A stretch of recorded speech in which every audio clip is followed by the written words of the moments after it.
Thank you for joining the U.S. Army Corps of Engineers for today's Missouri Basin Conference call. Due to basin conditions, this is an ad hoc call to provide an update of current conditions and support provided to local communities by the Kansas City and Omaha districts. This call is provided as a courtesy to congressional representatives, tribal, state, and local government officials, levee sponsors, emergency managers, and the media. I am Eileen Williamson, and I will be your moderator. This call is recorded and placed on the Defense Video and Imagery Distribution Service for media reuse at www.dvidshub.net/unit/USACE-NWD. Your participation acknowledges your consent to be recorded. All lines should be on mute. The force mute function may not work on all phones, so please use your phone's own mute function and do not place the call on hold. The question and answer session will take place at the end of the call. As we started yesterday, for those of you who maybe weren't on the call yesterday, the river crest has exited or is exiting the Omaha district and entering the Kansas City districts. So opening comments will come from Lieutenant Colonel Doug Brownhill, Deputy Commander of the Kansas City District. We'll have an update from the National Weather Service Missouri Basin River Forecast Center. And Mike Doolin with Kansas City District will provide an update on the flooding response. Chris Perzer from the Kansas City District will provide an update on operations at tributary projects. Chad Sample from the Omaha District Emergency Management Branch will provide an update on the Omaha District's flood response, and others will check in with to see if they have any updates as well. With that, I'll hand the call over to you, Lieutenant Colonel Brownhill. Good afternoon, team. Lieutenant Colonel Brownhill from the Kansas City District. Thank you for joining us today. So as Eileen said, as the crest continues to move south into our area of operations, we continue to monitor the freeboard along the federal and non-federal levees and assess the impact of last night's rainfall. And then, of course, share those impacts with all of the stakeholders. Our technical advisors are out today and on standby in the event that they are needed at any point along the Missouri River. We also understand that things may change over the next 24 hours, and as a result, our EOC is on standby, ready to assist as needed. And at any time, if anyone feels they need some assistance, please do not hesitate to reach out to our EOC. Thank you, and I'll turn it back over to Eileen. Thank you, sir. And we'll hand the call over to Gene with the Missouri Basin River Forecast Center. Thank you, Eileen. So during the past 24 hours ending this morning, we had a swath of heavy rain that stretched across central Kansas and central Missouri. This included the Kansas City and St. Louis metro areas. We saw rainfall amounts of 2 to 4 inches, with local amounts approaching 5.5 inches. The placement of this rainfall was nearly on top of the Missouri River main stem, which has caused, and in some cases, significantly higher crest, mainly below St. Joseph, Missouri. So I'll describe our current look at forecast, and this takes into account past precipitation and 24 hours of future precipitation. Starting at Omaha, the river fell below flood stage and will continue to fall. Nebraska City is past crest and still in minor flood category. It is expected to fall below flood stage on Saturday. For Brownville and Rouleau, they are cresting and remain in the moderate flood category. They are expected to remain above flood stage through much of the weekend. At St. Joseph, the river is expected to crest on Friday at 23.6 feet. Next slide, please. At Kansas City, the Missouri River will crest below flood stage early Friday morning at 30.1 feet. Waverly, Missouri will crest in moderate flood category Friday afternoon near 29.6 feet. At Glasgow, the river will crest in moderate flood category Saturday morning near 31.7 feet. For Boonville, the river will crest in minor flood category Saturday afternoon near 29.1 feet. Jefferson City will crest moderate Saturday night near 27.6 feet. And at Herman, the river is now expected to crest in moderate flood category near 31.5 feet on Friday morning. As a reminder, all of these new higher crests were caused by the local rainfall last night. Now looking ahead over the next 5 days, showers and thunderstorms will continue across the region. As typical with thunderstorms, locally higher amounts are also possible. For day 1, which includes today through tonight, showers and thunderstorms across North and South Dakota could bring 1 to locally 2 inches of rain across the James River and Sioux River basins. Scattered showers and thunderstorms are expected to redevelop across Missouri and Iowa this afternoon and overnight. On day 2, Friday and Friday night, little to no precipitation is expected anywhere in the Missouri River Basin. Days 3 and 4, Saturday and Sunday, scattered showers and thunderstorms are expected again across Nebraska, Kansas, Iowa, and Missouri. Localized rainfall amounts of up to 1 inch are possible in thunderstorms. For Monday, day 5, scattered showers and thunderstorms will linger across Missouri. In summary, over the next 5 to 7 days, none of the precipitation is expected to have significant impact on the Missouri River levels. Thank you. Thanks, Gene. We'll hand it over to Mike Doolin in the Kansas City District Emergency Operations Center. Hi, Eileen. Good afternoon, everyone. Mike Doolin, Emergency Management Specialist with the Kansas City District Corps of Engineers. There's been no change in our EOC status today. However, after last night's rainfall and river forecasts, we're going to reevaluate that in the morning, possibly go into a level 2 partial activation starting tomorrow. Our flood fight team is currently working with levee districts from Waverly all the way downstream to Jeff City to the Washington, Missouri area, reaching out, making contact with them in order to determine flood fight needs and address any concerns. No performance issues are currently being reported downstream of Kansas City, and nearly all levee districts we've spoken to from Napoleon on down plan to begin patrolling their levee systems today or tomorrow as those crests from last night's rainfall move through.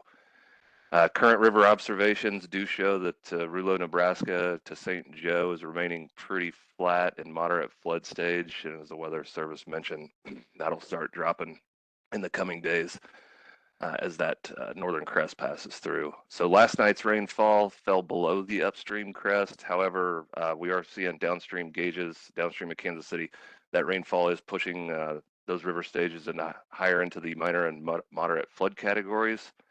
So tomorrow, July 5th, 6 non-federal levee systems downstream of Jeff City in the Chamois to Labadee reach do have the potential to overtop if forecast stages of 26 feet are reached at the Chamois gauge. So there is some uncertainty in levee overtopping stages tied to the Chamois gauge. So just keep in mind that just because they're forecast to overtop, there's no guarantee that they will. Stages will have to be met before that happens. Levee systems with the potential to overtop on July 5th, these are the ones between Chamois and Labadee, are A1, Chamois, sections 1 and 2, Dearman, St. Albans Partners, and Toot Creek. Over the next 72 hours, 29 non-federal levee systems are now forecast to have between 2 and 5 foot of freeboard as floodwaters from recent rains pass through the system. This includes levees that are up and downstream of Kansas City.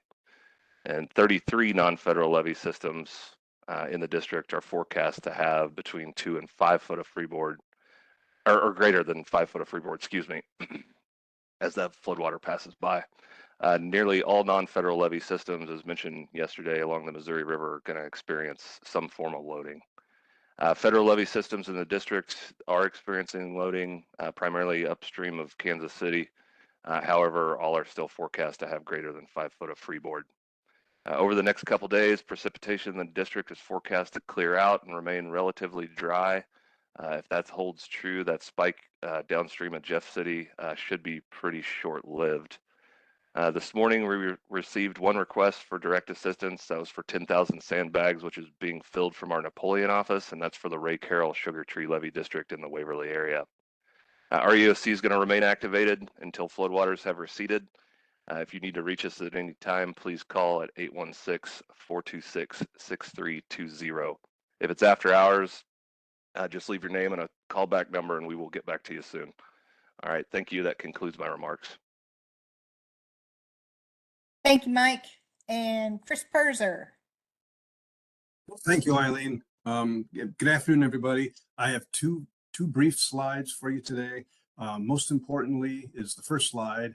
And on this slide here, I'm reporting out the significant activities of the past 24 hours, the current 24 hours, and what we anticipate for the 24 hours of tomorrow. So yesterday when I briefed, we were coordinating to curtail hydropower generation out of our Harry S. Truman project in the Osage Basin.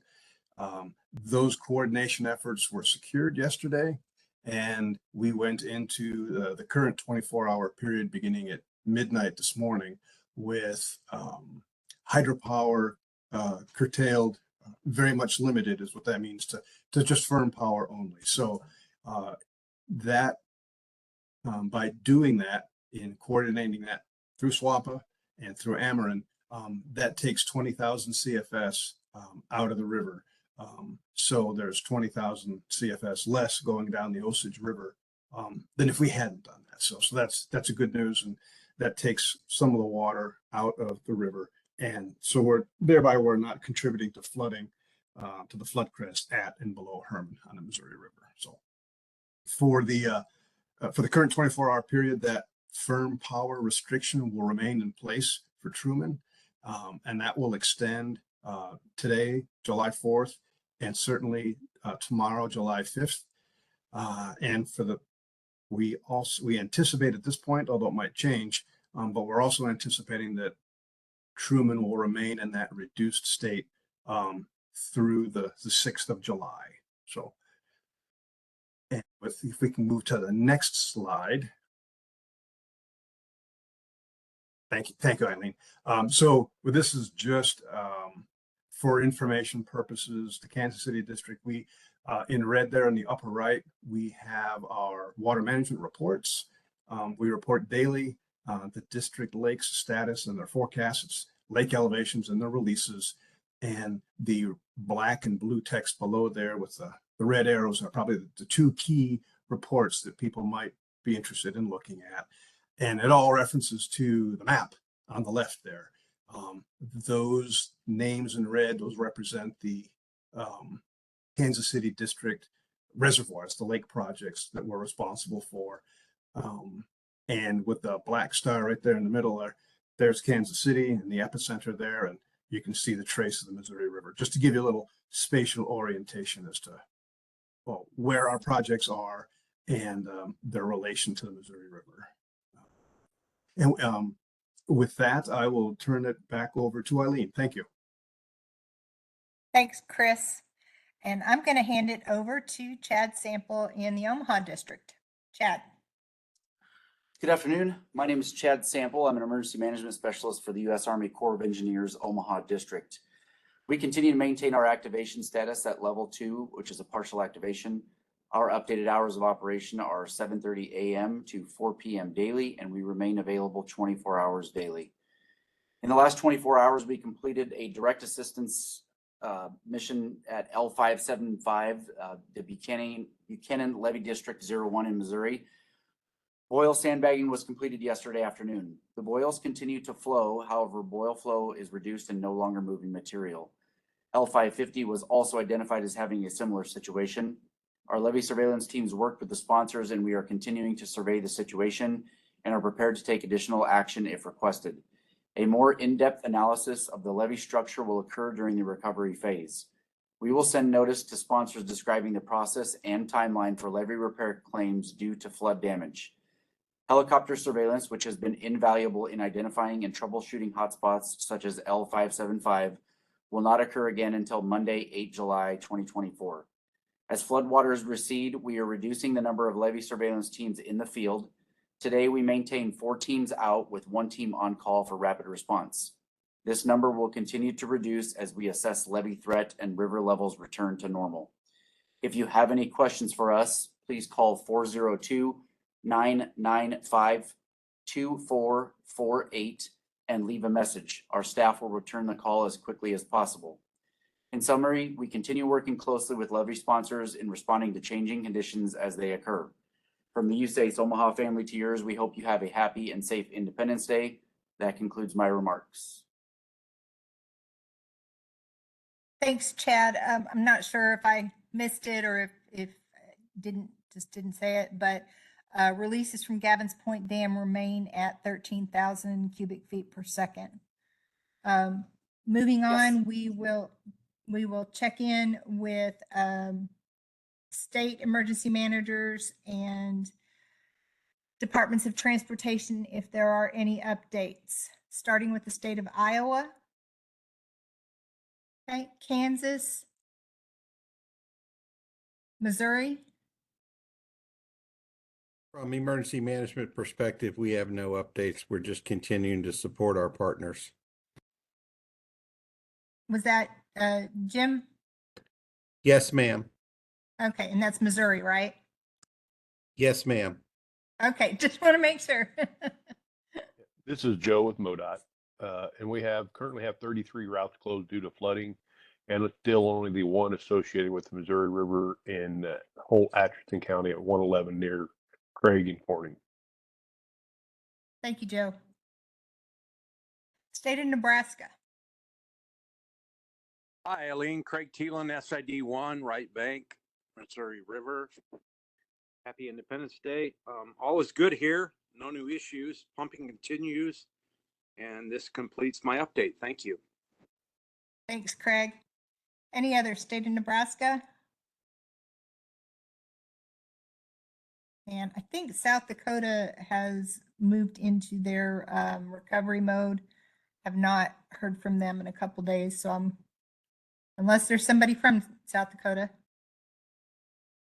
Okay, we'll move into question and answer period. I think looking at this, it's a lot of partner agencies versus media or other callers, but if you do have a question, you can raise your hand or put it in the chat.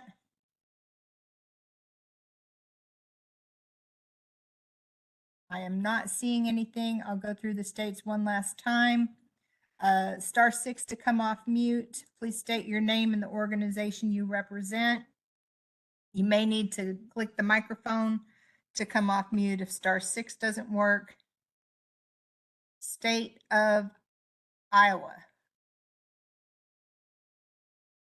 Kansas. Missouri. Nebraska. South Dakota. Okay, I'm going to hand it over to you, Colonel Brownhill, for closing comments. Yeah, thank you very much, team. Thanks for all the input, the hard work, the dedication, especially over the 4th of July day and the weekend. As you guys go out and celebrate, however you guys celebrate, just make sure you do it safely so we can come into work the same way we came in today. So thanks so much and take care. Thank you, everyone. That concludes today's call.